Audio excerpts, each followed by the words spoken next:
La question de la scène martiniquaise.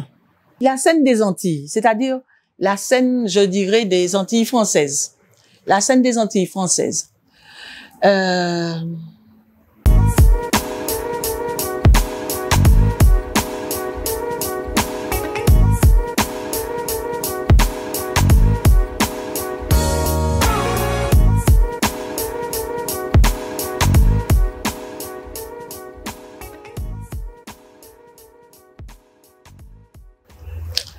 Alors, je vais parler, je dirais, à l'aune de ce long temps passé à la Martinique. De ce long temps passé à la Martinique où je suis en train de me poser la question de savoir comment il se fait que je n'ai pas fermé mon atelier depuis tout ce temps-là.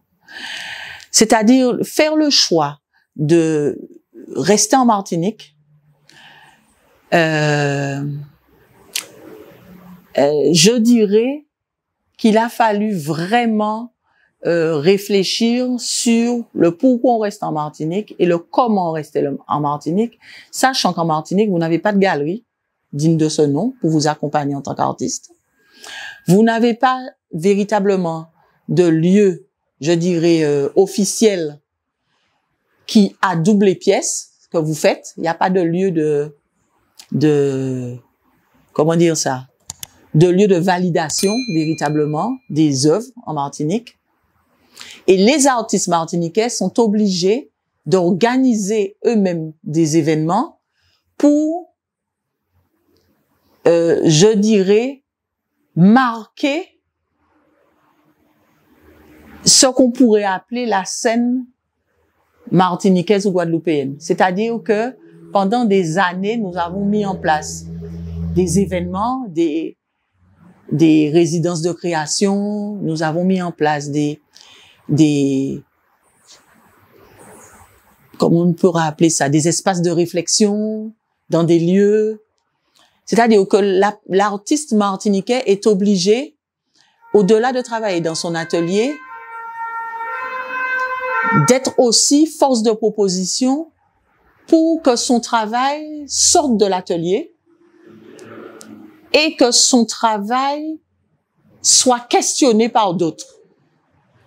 Et ça, c'est une difficulté. Et je me suis posé cette question-là quand j'étais surtout directrice de l'école d'art.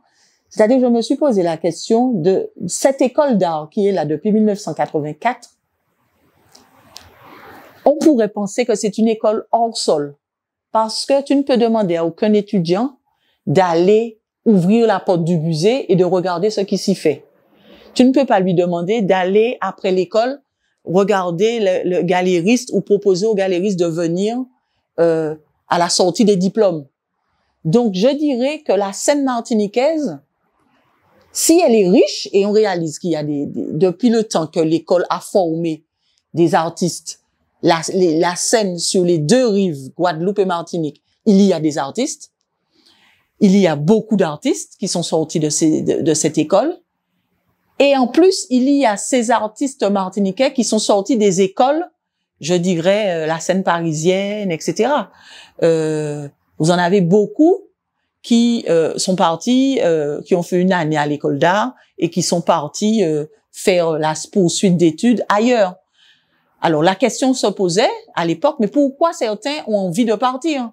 Parce qu'effectivement, sur le territoire martiniquais, il n'y a pas le minimum pour que un étudiant sortant d'une école envisage de se professionnaliser en tant qu'artiste.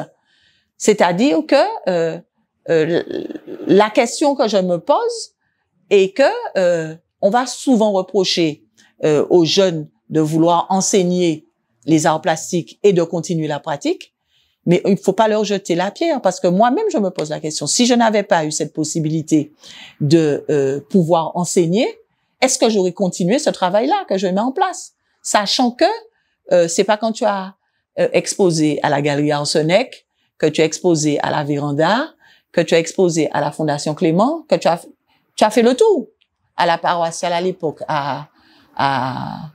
au Marin, même si tu devais t'inscrire dans une galerie en Martinique, aucune des galeries qui portent le nom galerie ne fait avec toi le travail du galériste, c'est-à-dire t'aider à produire, t'aider à aller exposer ailleurs, faire le travail du galériste. Il y en a pas. Donc, l'école aura bientôt 40 ans, et quand je regarde la scène n'a pas changé. C'est-à-dire, depuis que je suis arrivée en Martinique, on ne peut pas dire il n'y a pas eu la construction de centres d'art, il n'y a pas eu la construction du musée, il n'y a pas de lieu il n'y a pas. C'est toujours des opérations privées, même les résidences qui existent maintenant sur le territoire martiniquais. Ce sont des associations, c'est des gens qui ont envie de mettre en place des choses. Donc, je dis que l'artiste aujourd'hui, les artistes ont été très, très courageux de continuer à faire œuvre dans ce territoire-là. Aujourd'hui, j'ai 60 ans. Effectivement, il y a combien d'années de travail dans un atelier? Et les gens ont continué à travailler. C'est-à-dire que la scène martiniquaise s'est faite avec les artistes martiniquais. La scène guadeloupéenne, pareil. C'est-à-dire que si les artistes n'avaient pas eu, je dirais, le courage de continuer à travailler dans leurs ateliers, aujourd'hui, on arrivera en Martinique, malgré le fait qu'on ait Julien Creuset, représentant de la France à la 60e Biennale, on aurait pu arriver dans des ateliers vides en Martinique aujourd'hui si les artistes n'avaient pas décidé, vaille que vaille, de continuer à travailler contre vents et marées, contre un hypothétique commissaire qui arrive en Martinique, qui traverse votre atelier, et puis 3 ans après, vous appelle pour vous dire « j'étais venu il y a 3 ans et ça m'intéresse que vous veniez à tel endroit ». Mais c'est vraiment c'est un acte militant que d'entrer régulièrement dans son atelier, je pense pour les artistes, et je pense encore aux jeunes artistes.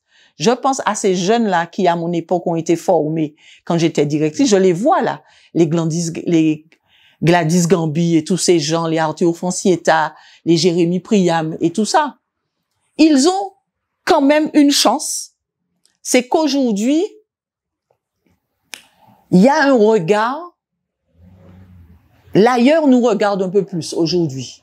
Ces jeunes-là ont accès quand même à un certain nombre de dispositifs qui existent dans le monde. Ce sont des jeunes qui ont compris qu'il faut qu'ils aillent de résidence en résidence. Ils ont compris qu'il fallait sortir du lieu. Je trouve qu'ils sont peut-être plus courageux que nous à l'époque. Plus courageux parce ils sont déterminés à être artistes et surtout artistes, quelle que soit la galère. Et c'est peut-être d'eux que va arriver les choses. C'est peut-être que d'eux, le politique va peut-être comprendre qu'il faut poser de manière pérenne les jalons de quelque chose. Je dirais, depuis que je suis arrivée en Martinique, j'entends parler de ce musée, j'entends parler de ce centre d'art, etc. J'espère que aujourd'hui les choses vont pouvoir se mettre en place. Quand j'entends parler, par exemple, qu'à l'école d'art, enfin va se mettre en place la galerie école, c'est un projet que j'avais envisagé, mais que je ne suis pas arrivée à mettre en place à mon époque.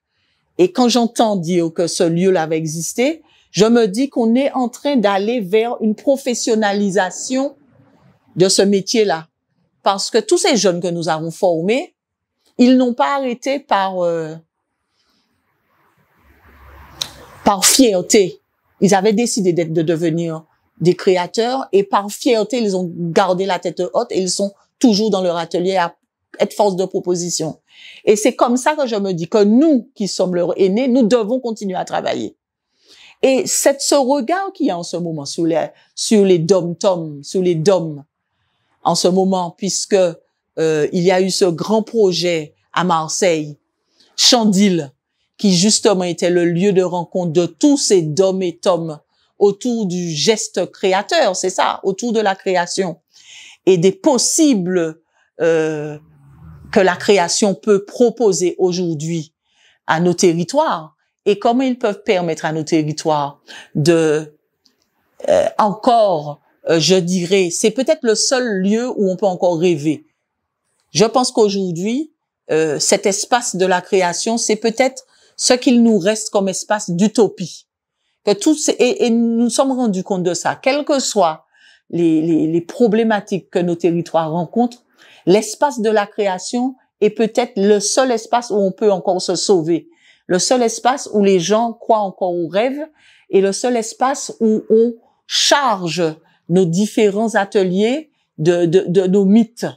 Et on a un regard, je dirais, l'artiste est obligé d'avoir cette espèce de regard à la fois sur lui-même, mais sur le monde et sur son lieu. Et l'artiste est celui qui est obligé de se positionner, de se tenir debout et de se tenir face au monde. Même s'il n'y a pas de musée, même s'il n'y a pas de galerie, ces jeunes continuent à vouloir créer. Ces jeunes continuent à vouloir faire de la création. Et aujourd'hui, sur ce petit territoire de la Martinique, il y a quand même 2 espaces qui forment des jeunes post-bac dans des espaces de création. Je me dis soit qu'ils sont fous, mais la bonne folie, la folie de celui qui crée, la folie de celui qui croit que tout est possible. Et là, je pense que c'est peut-être le bon moment pour que les choses existent. Et je pense que le discours qu'on a entendu le jour de l'ouverture justement, le jour de l'ouverture à la presse de la Biennale de Venise en Martinique, quand on a entendu le discours de Monsieur le Président, Monsieur Letchimy, où il parle devant ce parterre de personnes qui sont liées à la chose artistique, et il dit qu'il y aura le centre d'art, qu'il y aura ceci, j'ai envie de croire en cette utopie-là. J'ai envie encore d'y croire, parce que sinon, on n'a plus, il y a plus d'avenir, quoi. Et je pense que aujourd'hui, on est un carrefour, on est un tournant. La Martinique a suffisamment d'artistes compétents avec la Guadeloupe. Je pense qu'on ne peut pas aller seul. Et ça, j'ai été convaincue de cela, surtout à Marseille. Quand j'ai regardé comment on était tous ensemble et qu'on disait la même chose, et que j'espère que le ministère qui était assis là a entendu tout ce qu'on a dit de manière d'une même voix, chacun dans ses singularités, mais chacun avec des objectifs identiques, des objectifs humanistes, des objectifs où ils savent que c'est grâce à l'art peut-être qu'on va résoudre certains problèmes. Et que si on rate ce coche-là, eh bien, je pense que les choses ça n'ira pas bien. Je pense qu'aujourd'hui, le politique comprend que l'art, c'est peut-être, je dis l'art avec un grand A et un grand S à la fin, les arts. Il faut passer par l'art pour pouvoir vraiment nous soigner et nous proposer un avenir radieux. Et je pense qu'il faut aussi des marqueurs forts, donc des institutions fortes, des lieux de culture forts, et puis tout ce qu'il faut pour que nous ne nous sentions pas délaissés pour compte. Je pense qu'aujourd'hui, il faut que sur ce territoire-là, il y ait des gens qui acceptent de faire le travail qu'il faut de galeries, de critiques d'art, de commissaires. Il faut vraiment des gens qui aient le savoir-faire, des gens qui aient les bonnes compétences et des gens qui accompagnent vraiment les artistes du lieu. Il y a vraiment, je dirais, une école caribéenne des pratiques. Après tant d'années d'école d'art, après ce que je vois des pratiques des anciens et des jeunes, il y a une espèce d'écriture caribéenne qui s'est mise en place. Il y a pour moi quelque chose qui relève de paradigmes identiques dans des pratiques tout à fait singulières, dans des pratiques qu'on pourrait dire contemporaines. Il y a des individus, des artistes, mais il y a, quand on analyse les œuvres et quand on les regarde, il y a quelque chose de similaire. Et ce qui est intéressant aujourd'hui, c'est que les artistes d'origine caribéenne qui ont été formés en Hexagone ou en Angleterre ou au Canada, quand on regarde ceux qui sont restés dans les lieux, quand on se rencontre pour des projets ailleurs, il n'y a pas de différence en termes de qualité du travail. Il n'y a pas de différence en termes d'enjeux, je dirais, du point de vue de la pratique. Les questionnements sont aussi profonds, les questionnements sont aussi justes et les regards qui se croisent sont respectueux. Et je pense qu'aujourd'hui, il y a une espèce de vaste territoire qui se crée, qui va des Antilles jusqu'au reste du monde, qui reçoit les originaires de nos territoires. Et je pense que c'est ça qui est important aussi. C'est-à-dire que l'artiste qui, il y a 30 ans, se disait, je reste en Martinique et je vais être coupé du monde, aujourd'hui, le jeune artiste martiniquais peut faire le choix de manière claire et avec conviction de décider de travailler en son lieu, tout en allant chercher et trouver les moyens de sa propre émancipation en tant que créateur. Et ça, je pense que c'est quelque chose qui amène un grand changement du point de vue des pratiques chez nous. C'est-à-dire qu'il n'y a pas de frustration à avoir parce qu'on a décidé de rester travailler en Martinique, et il n'y a pas de regard condescendant sur celui qui serait resté là-bas, sur celui qui est resté ici. Et c'est ça que je trouve que ce grand pays-là me semble le plus important aujourd'hui. Faire pays. Alors, qu'est-ce que ça signifie faire pays aujourd'hui quand il s'agit de création? Et c'est là que l'île de la Martinique et l'île de la Guadeloupe se sont élargies et touchent plus ou moins les pratiques du monde et ce regard qu'ont les gens aujourd'hui sur eux et sur nous. Voilà. Je pense que c'est ça. Alors, la dernière biennale de Dakar était assez particulière parce qu'elle avait été remise puisqu'il y avait eu le Covid. Et je dirais que tous les gens, en tout cas, avec qui j'ai discuté sur cette biennale et qui ont vécu comme moi la biennale, me disent, pour ceux qui l'avaient déjà vécu, que c'était une biennale particulière. C'était une biennale qui avait été extrêmement bien pensée et organisée, avec un in et un off qui était, je dirais, c'est la première fois qu'on avait mis à égalité le in et le off. C'est-à-dire que le off avait un commissariat aussi, c'est-à-dire qu'il y avait une vraie organisation, un vrai catalogue, que toutes les galeries qui avaient invité des gens au off avaient été répertoriées. Et ça, c'était une première et c'était formidable. Et en tout cas, moi qui ai vécu cette biennale-là, j'ai trouvé qu'elle était riche, en mouvement. Tous les jours, il y avait quelque chose à voir. Tout le Sénégal avait été pris d'assaut par la biennale. Il y avait des événements à Saint-Louis, à Thiès, c'était la première fois que vraiment la biennale avait étendu ses tentacules et que tout le monde avait envie de participer à cette biennale-là. Ça, c'est les commentaires. Moi, j'ai vécu. Moi, j'étais là. Bon, je connais Dakar, donc j'étais chez moi. Je ne me présentais pas le Sénégal. Mais la biennale, en tout cas, c'était vraiment quelque chose de très festif.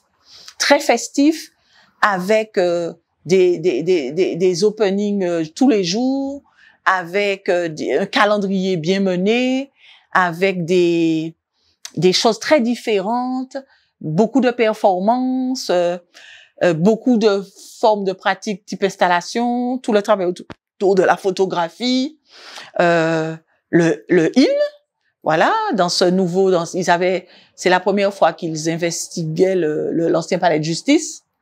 Donc déjà c'est un lieu particulier qui pouvait recevoir vraiment très bien les gens. Cette année en plus ils se sont adoubés un nouvel espace, donc je pense que ça sera encore plus généreux. Et puis c'était aussi tout ce qu'il y avait comme critique d'art. C'est vraiment une scène qui est traversée par beaucoup de monde. C'est-à-dire qu'on réalise qu'à la Biennale de Dakar, tout est possible. Toutes les rencontres sont possibles. Et en tout cas, le lieu est traversé par tout type de personnes. Des commissaires anglais, des commissaires sud-africains, français, des critiques d'art. C'est vraiment un espace de rencontre pour la scène artistique, le milieu d'art en tout cas. Et je pense qu'il faut vraiment y aller en se disant qu'on va essayer de, j'emploie un mot, le mot comme on le pense en créole, profiter du moment. Profitez de moment parce que c'est le moment où les gens sont ouverts à la rencontre. Vous rencontrez tout type d'artistes. Les artistes sont friands de venir voir ce que font les autres artistes. En ce qui me concerne, j'ai eu la chance de rester tout le mois et d'avoir proposé chaque semaine des événements dans mon espace. Et je m'étais mis en relation avec 2 autres artistes, tant pour la musique que pour la performance. Et la chance que j'ai, c'est que j'avais eu la possibilité aussi de travailler avec des gens, des jeunes artistes pour m'accompagner à monter mon expo. Donc ça aussi, c'est important. D'être accompagné par des gens du lieu, de ne pas avoir peur si on a besoin pour être dans le bon tempo, quoi, pour être dans le bon tempo. Et non, je pense que la Biennale de Dakar, aujourd'hui, je pense qu'elle est en train elle a mûri, et la dernière, parce qu'ils ont eu le temps, était l'une des, je pense que ça a marqué vraiment une posture, et ils ne peuvent pas faire moins, je pense. C'est-à-dire qu'ils ont passé un cap. Et la difficulté, cette année, est de faire encore mieux, je pense. Encore mieux.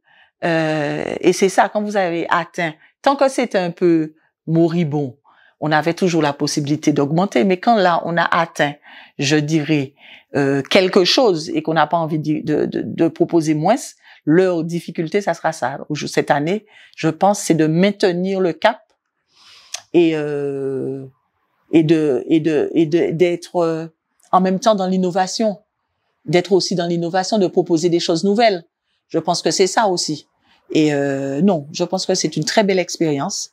En tout cas, je sais que ça m'a permis de rencontrer. Et pour la Biennale de Dakar, il m'avait été proposé depuis Paris, depuis que j'avais eu les Aware, d'amener certaines pièces à Dakar. Je l'ai fait parce que j'avais la possibilité de le faire. Mais je vous dirais sans grande conviction.